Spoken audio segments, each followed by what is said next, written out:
کہا جا رہا ہے کہ خیبر پختونخوا کی حمایت کرنا مسلم لیگ نون کی ایک سیاسی غلطی ہے جس کا خمیازہ اسے اگلے انتخابات میں بھگتنا پڑے گا۔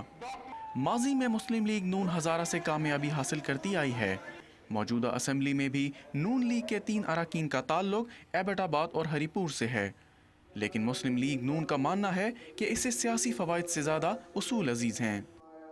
ہمیں ڈیمیج یعنی ہم اصولوں پہ چلتے ہیں، اصولوں کی سیاست ہم نے ہمیشہ کی۔ اللہ کے فضل و کرم سے ہمارے قائدین نے، میاں نواز شریف نے 25 مارچ کو اسی لیے اس ایشو کو فلیگ کیا تھا۔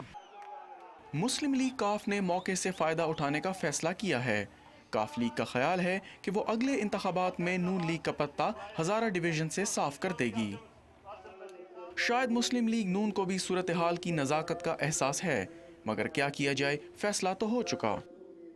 سیاسی طور پہ شکست خوردہ لوگ جو تھے، جن کی اخلاقی ذمہ داری تھی کہ انہوں نے جب اس پہ بل پہ سائن کیے تھے تو وہ جا کے اس کو سیاست نہ کرتے اور لوگوں کو مس گائیڈ اور مس لیڈ نہ کرتے اور ان کو پرووک نہ کرتے۔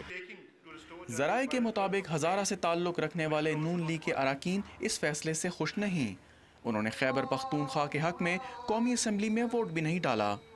اس تمام صورتحال کا زیادہ فائدہ عوامی نیشنل پارٹی کو ہوتا نظر آتا ہے، اور اس کی یہ کوشش ہے کہ کسی بھی طرح ہزارہ ڈویژن کے لوگوں کا غصہ ٹھنڈا کیا جائے۔ جی وہ ہم لوگوں سے بات کریں گے، وہ ہمارے بھائی ہیں، ان کی شناخت کو کسی طرح سے ہم متاثر نہیں ہونے دیں گے۔ ان کی زبان، ان کا کلچر، وہ انشاءاللہ ترقی کرے گا، وہ پوری طرح اکاموڈیٹ ہوگا۔ مسلم لیگ نون کی ایک بین الصوبائی جماعت بننے کی ہمیشہ سے کوشش رہی ہے، لیکن ایسے غیر معروف فیصلے شاید اس کا یہ خواب شرمندہ تعبیر ہونے سے روک دیں۔ صوبہ سرحد کے نام کی تبدیلی کے اثرات اگلے الیکشن میں سرائی کی پٹی میں بھی محسوس کیے جائیں گے، جس کا سب سے زیادہ نقصان مسلم لیگ نواز کو ہونے کا خدشہ ہے۔